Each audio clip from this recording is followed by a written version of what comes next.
সাবেক সেনাপ্রধান জেনারেল আজিজ ও সাবেক আইজিপি বেনজির এখনও কেন গ্রেফতার করা হচ্ছে না, এমন প্রশ্ন তুলেছেন নাগরিক ঐক্যের সভাপতি মাহমুদুর রহমান মান্না।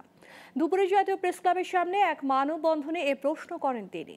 মান্না বলেন, যারা বেনজির ও আজিজকে তৈরি করেছেন তাদেরও এভাবে যেতে দেয়া যাবে না। এই দুই ব্যক্তির বিরুদ্ধে এখনও কেন মামলা হলো না, এমন দাবি নিয়ে রাজপথে নামার আহ্বান জানান তিনি। আওয়ামী লীগ নেতা ও সংসদ সদস্য আনোয়ারুল আজিম আনারের মৃত্যুতে শোক জানান মান্না। তিনি বলেন, এখন আর আওয়ামী লীগকে খোঁজা হচ্ছে না, খোঁজা হচ্ছে মাংসের টুকরো।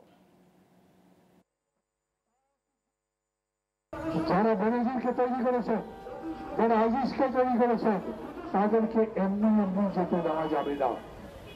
আমরা জানি এরা কত টাকার মালিক, বেনজির কত টাকার মালিক।